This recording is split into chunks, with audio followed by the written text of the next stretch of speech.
Espace TV, le 22h.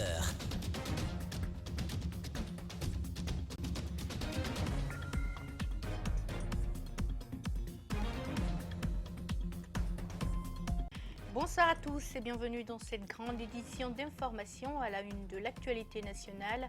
Nouvelle réunion du comité interparti ce jeudi à Conakry. À l'absence de l'UFDG et de l'UFR, la CENI a fait un état des lieux sur le niveau d'exécution du chronogramme devant les partis politiques de la mouvance et de l'opposition. Jeunes avocats recusés par le barreau de Guinée, leur prestation de serment ne se serait pas déroulée dans les règles de l'art. Le barreau accuse la cour d'appel de Conakry. Une série de mesures a été annoncée ce jeudi au cours d'une conférence de presse par le bâtonnier. L'ancien président tunisien Zine El Abdine Ben Ali n'est plus en exil depuis plusieurs années en Arabie Saoudite. Il a rendu l'âme ce jeudi à l'âge de 83 ans.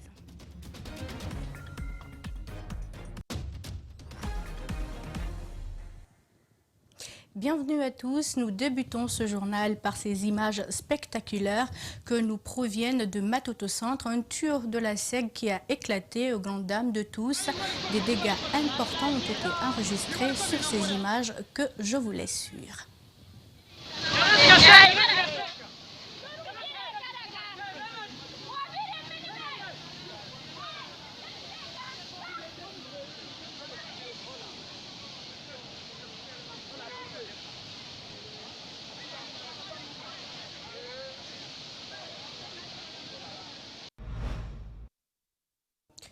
Nous reviendrons demain sur le bilan des dégâts causés. Courage aux victimes. Troisième réunion du comité interparti ce jeudi à Conakry. La CENI a fait le point sur le niveau de préparation des élections législatives annoncées pour le 28 décembre prochain. De manière succincte, les parties prenantes s'accordent sur la nécessité d'aller vers des élections libres, transparentes et crédibles. L'UFDG et l'UFR étaient les deux grands absents, compte rendu Mamadou Boye Diallo et Ibrahima Souma. 3 points ont dominé les débats au cours de cette troisième réunion du comité interparti composé de la CENI, des acteurs sociopolitiques et partenaires au développement. Tout d'abord, la mise en place des démembrements de la CENI. L'opération est diversement appréciée par des responsables de partis politiques interrogés. Nous avons l'impression qu'elle fait de la fuite en avant parce qu'elle laisse les deux blocs, la mouvance et l'opposition, les têtes se partager la part du lion. Elle nous a présenté le résultat de la mise en place des démembrements de la CENI et je pense que ce résultat a été satisfaisant. Globalement, tous les démembrements de la CENI ont été mis en place. La CENI refute ces accusations et annonce qu'à date, sur les 5066 démembrements prévus, seuls 4 ne sont pas encore mis en place. Sur 5066 membres, aujourd'hui il ne nous reste que 4 personnes qui ne sont pas encore installées et qui sont dans les communes de Ratoma et de Dixine. Nous pensons que d'ici la semaine prochaine, les 4 personnes seront également installées. Les discussions ont été houleuses concernant la répartition du quota des partis politiques dans les démembrements. Sur ce point, Boubacar Birobari affirme que la CENI a tout simplement appliqué la loi. La loi a dit clairement que les partis qui doivent avoir des représentants au niveau du démembrement, ce sont les partis politiques qui ont participé aux 2 dernières élections nationales et l'élection communale. Le point sur l'établissement des listes électorales et la correction des anomalies du fichier électoral ont été aussi discutés. Pour le respect de la date du 28 décembre, pour la tenue des législatives, cet acteur de la société civile se prononce. Si la CENI se dit qu'elle est prête à aller aux élections le 28, nous ne ferons que suivre le processus.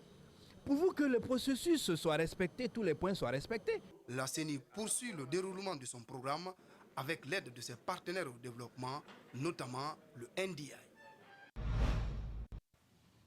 Par ailleurs, le directeur adjoint du département démembrement de la CENI s'est aussi prononcé sur le niveau de préparation des agents au sein des démembrements de l'institution. On le suit.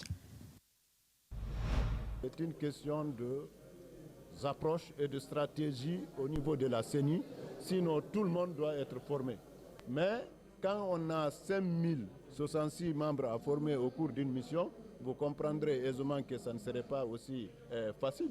Mais ça ne veut pas dire que les autres ne seront pas formés. Quand même, on a formé quand même 1908.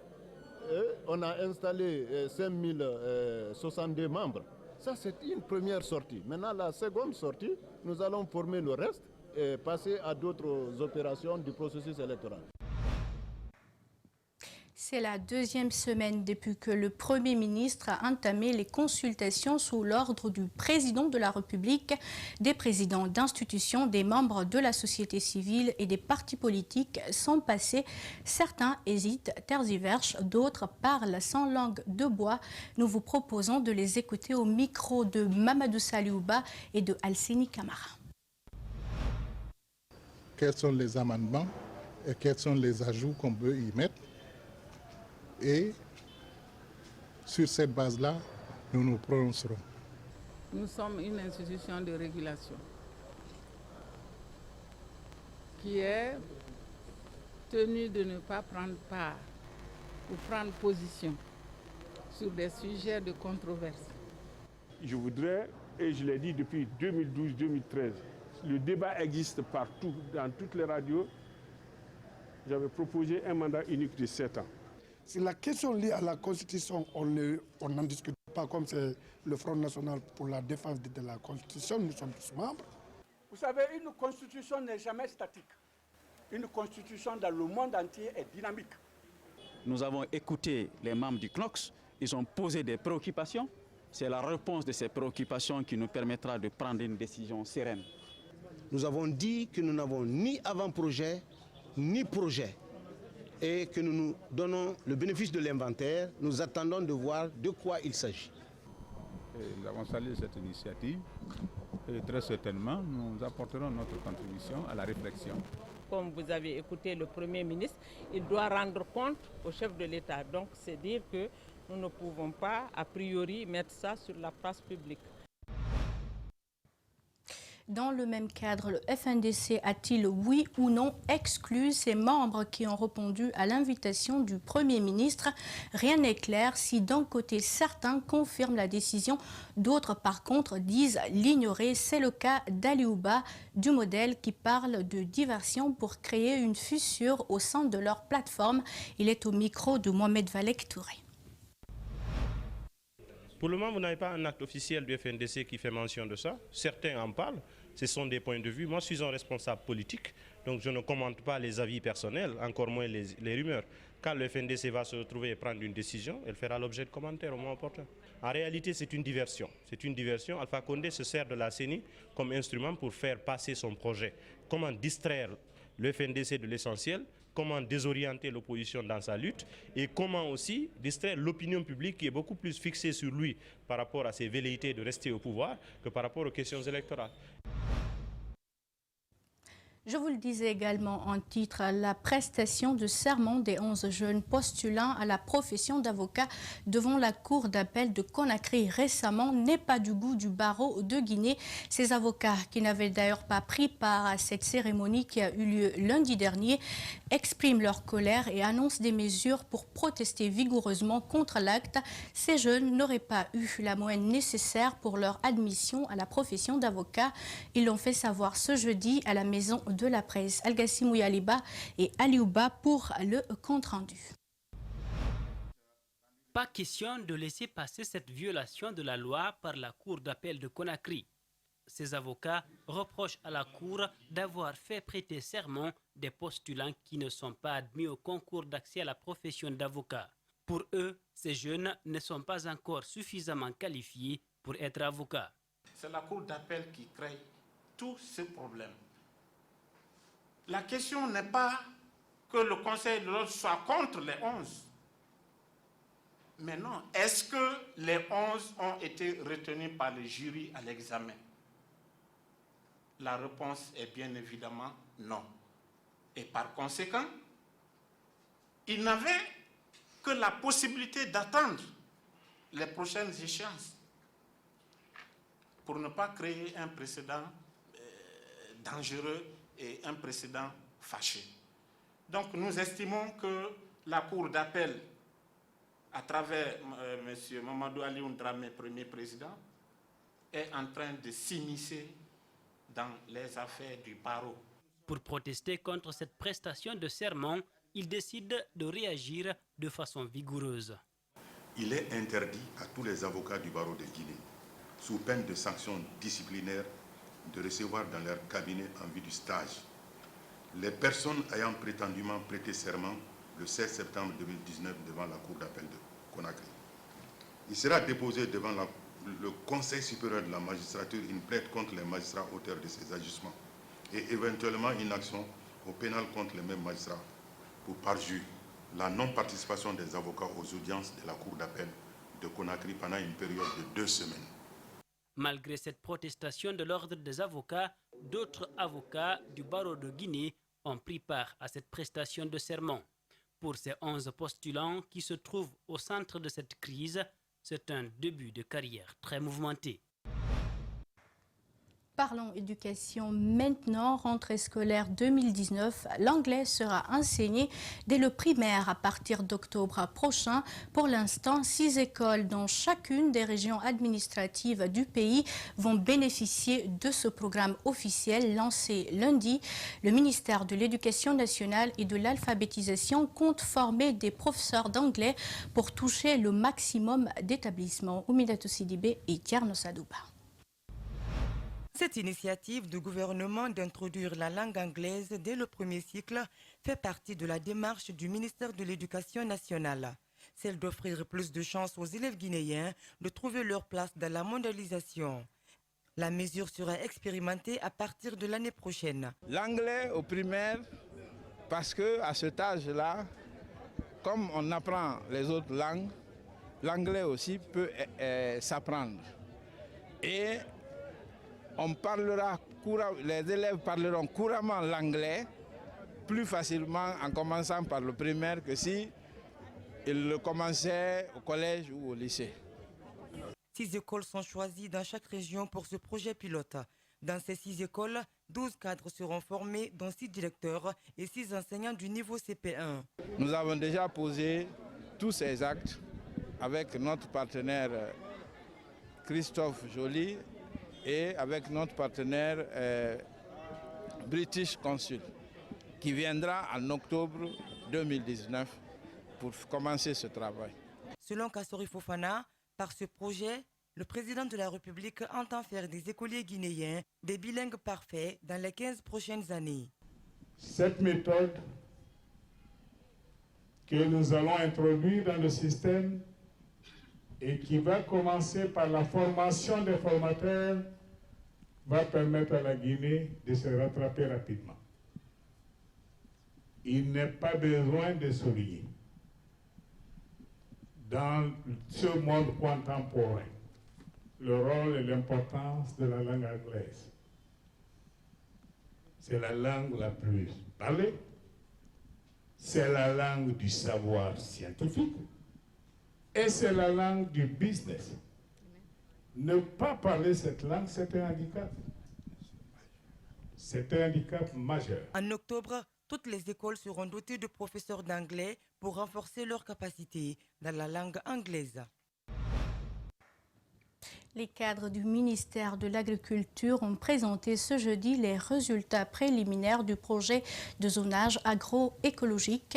L'objectif de l'étude est de permettre d'identifier et de quantifier les zones agricoles actuelles, le potentiel des terres agricoles et obtenir une cartographie de l'occupation du sol et de sa dynamique sur une période de 10 ans. Djibril Ba et Tierno Sadouba. Présentation des premiers résultats des données de zonage agroécologique. La démarche est inspirée par une préoccupation de l'utilisation rationnelle des terres arables en Guinée. La Basse-Côte bénéficie donc du premier test du département de l'agriculture.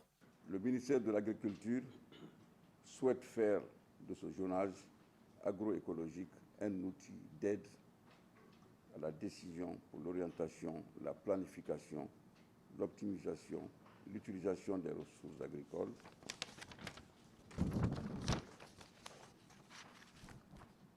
les connaissances produites serviront également de support, concertation avec les autres ministères.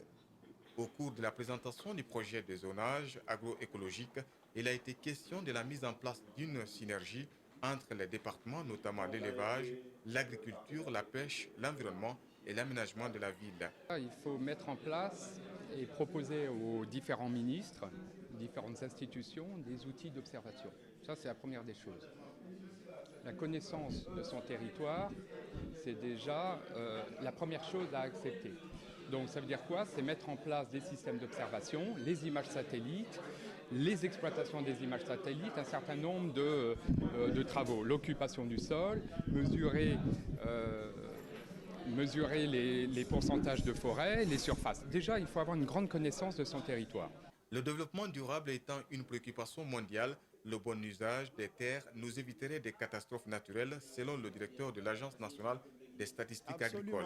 Si on ne s'occupe pas de l'espace, l'espace finira par s'occuper de nous. Nous avons vu le cas de Conakry, nous avons vu le cas des problèmes liés à l'occupation anarchique de l'espace, où ça peut conduire au sinistre dans certaines situations. Donc il est bon de définir un schéma d'utilisation de l'espace qui prenne en compte les différentes préoccupations, mais aussi qui minimise les impacts sur l'environnement, mais qui sécurise au mieux la population. Aujourd'hui, les technologies d'observation spatiale, les systèmes d'information géographique sont mobilisés pour permettre aux décideurs une gestion et un meilleur suivi des ressources agricoles, mais il faudra les mettre à jour, condition indispensable, indiquent ces experts. Il va bien, mais il a échappé de justesse à la mort. Tamba Zakari Milimono, journaliste à Dafo Média, a été victime d'attaques à main armée ce jeudi à 2 h du matin à son domicile privé de Conakry.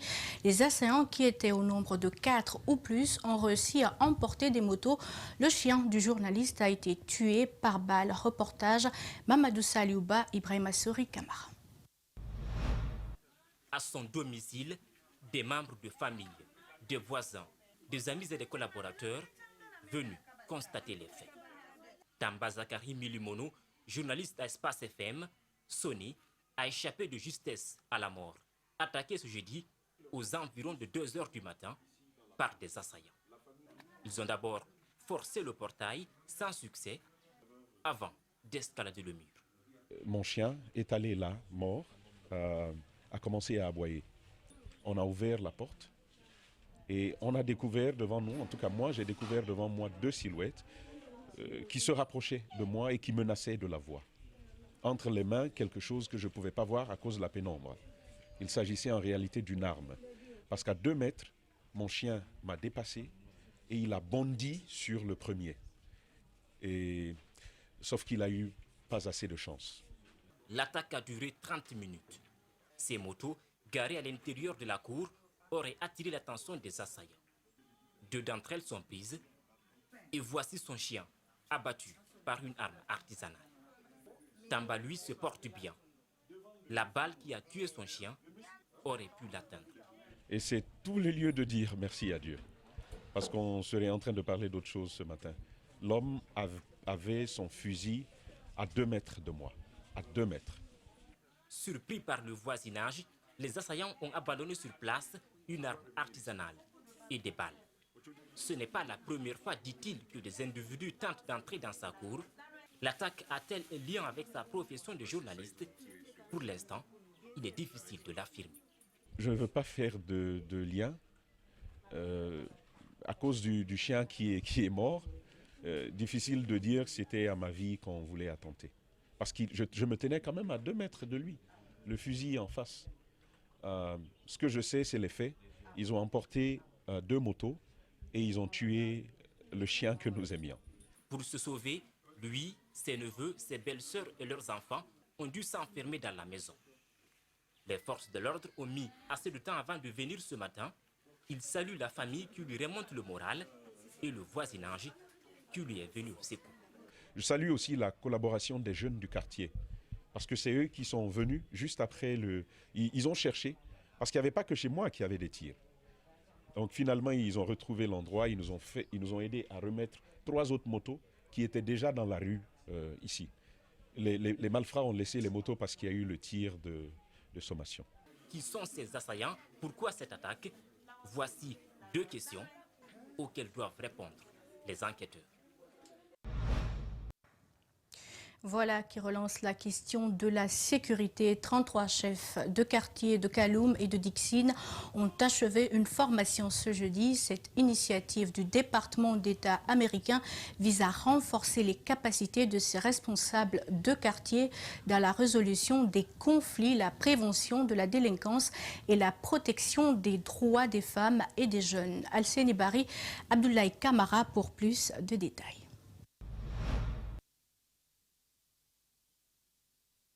Ces échanges ont duré 3 jours. 33 chefs de quartier de Dixine, de Kaloum, des officiers de police judiciaire participent à cette rencontre. Ils sont désormais capables de comprendre la dynamique des conflits, analyser et prévenir la délinquance à travers l'organisation des forums locaux. Ils doivent aussi, à l'issue de cette formation, encourager la participation des femmes et des jeunes dans le développement des quartiers. L'objectif, c'était seulement les outiller plus et être sûr qu'ils connaissent les différentes procédures et quoi éviter et ne pas éviter durant la résolution des conflits. Tout ce qui est dans le code pénal, ils doivent le référer à la police ou aux justiciables, à la maison de justice. Et maintenant, tout ce qui n'est pas pénal, maintenant, qui peuvent régler ça au niveau des quartiers. La mission est noble, eu égard à la rareté de ces formations dont bénéficient ces autorités locales. Elles sont satisfaites et engagées à bien servir leur communauté. Je ferai une sensibilisation chez moi dans mon quartier, les jeunes et les femmes, surtout non, le problème de délinquance. Je vais venir dans notre pays et avec les femmes pour la circonscription des enfants. Ces échanges ont permis également de redynamiser la confiance entre officiers de police, formateurs pour l'occasion et citoyens. Ce projet, financé par le département d'État américain, s'inscrit dans le cadre de la réforme du secteur de la sécurité.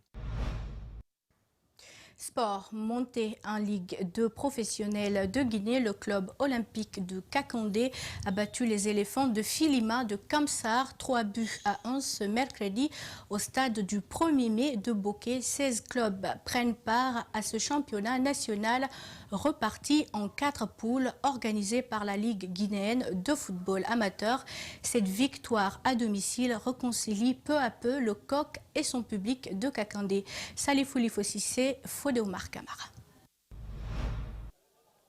Après son premier match nul, 0 but partout face à l'Alustar de Fria lors de sa première sortie, le coq s'est montré plus efficace ce mercredi face aux éléphants de Filima.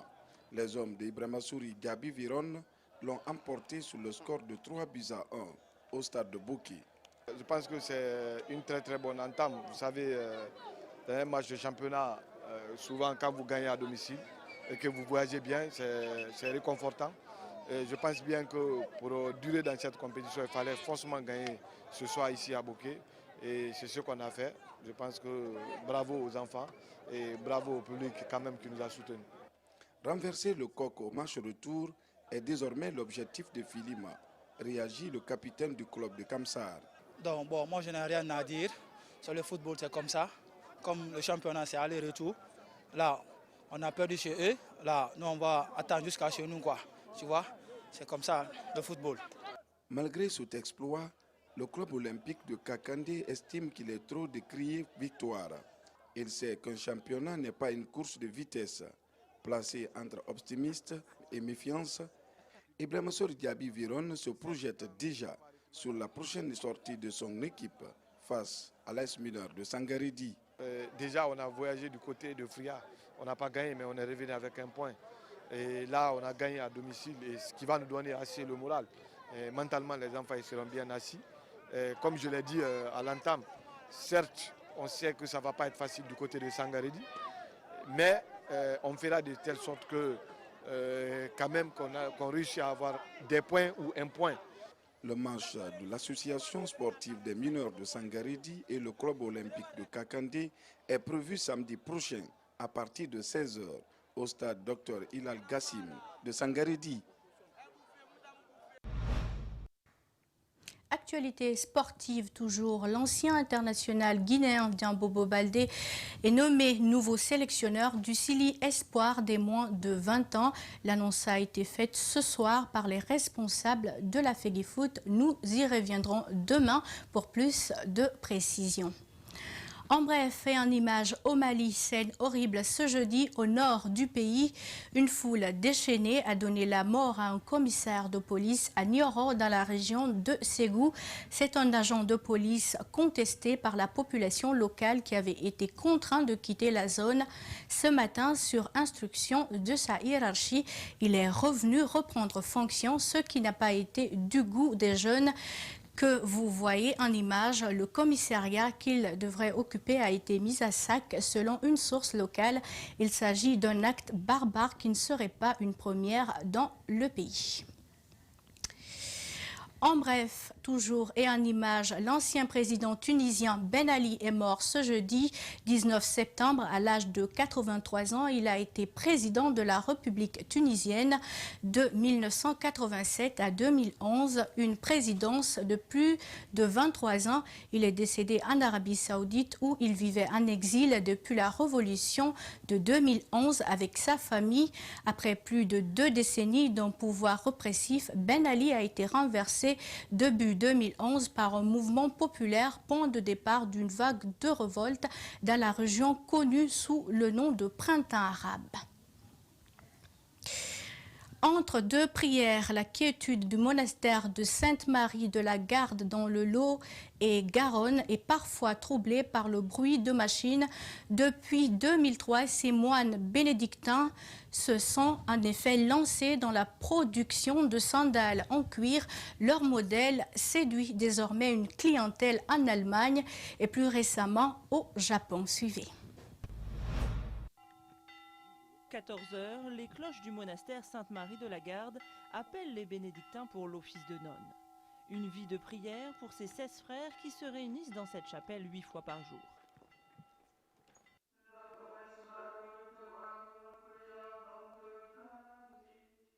Leur rythme monastique immuable est parfois rompu par le bruit des machines, car le monastère s'est lancé dans une production atypique des sandales en cuir. Les frères qui se sont installés ici ont essayé de chercher un moyen un travail qui permettrait à la communauté de se développer et de vivre selon ce principe de Saint-Benoît, ora et labora, donc la prix et travail. Les frères ont été formés et progressivement on a réussi à développer 3 modèles de sandales. Sitôt l'office fini, les moines se mettent au travail. Ici, les découpes du cuir sont réalisées à la machine, mais le reste est fait à la main. Un travail artisanal de qualité, c'est aussi la marque de fabrique des frères bénédictins. C'est un cuir de vache, de bovin. Et on utilise un cuir qui a été tanné de manière végétale. Et ensuite, il a été teinté. Donc ici, c'est une teinte qui est châtaigne. On a des teintes noires, rouges, bleues. Leur modèle phare, baptisé Benoît, du nom du saint patron des bénédictins, ne quitte plus les pieds des frères, été comme hiver. On veut montrer que ce sont quand même des sandales qui tiennent la route, on va dire. Donc ça serait quand même la moindre des choses de les porter. Et c'est justement en les portant qu'on peut aussi les améliorer. Au début, on avait du caoutchouc qui était un peu plus lisse, donc maintenant on a modifié, parce que les frères glissaient dans les stalles, donc on a corrigé le produit. Pas question pour autant d'en faire une production à grande échelle qui contrarierait leurs vœux pieux. Chaque année, pas plus de 1500 paires sortent de l'atelier qui refusent certaines commandes. L'idée pour un moine, c'est la prière, vous savez très bien. Et le travailler manuellement, travailler le cuir comme ça, mais l'esprit est plus libre, quoi. C'est sûr qu'il y a toujours un combat entre l'activisme et la vie intérieure. C'est le combat de la prière, quoi. De savoir interrompre le travail, quoi. C'est l'obéissance qui demande ça. Indémodables et résistantes, ces sandales se vendent en France pour environ 70 €, mais surtout en Allemagne et plus récemment au Japon. Pour s'adapter à cette nouvelle clientèle inattendue, les frères ont dû créer des modèles plus petits pour les pieds des femmes japonaises. Avant de clore ce journal, retour sur ces images d'un tuyau de la SEG qui a éclaté à Matoto Centre.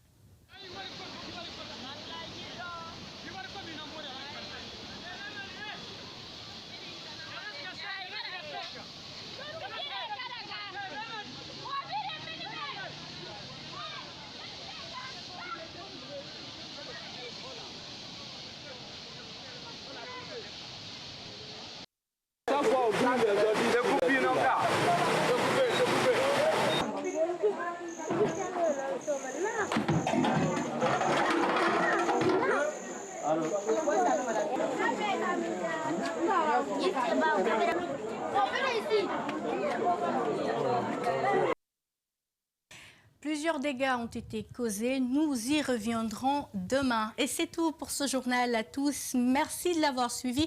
Passez d'excellents moments en notre compagnie. Au revoir.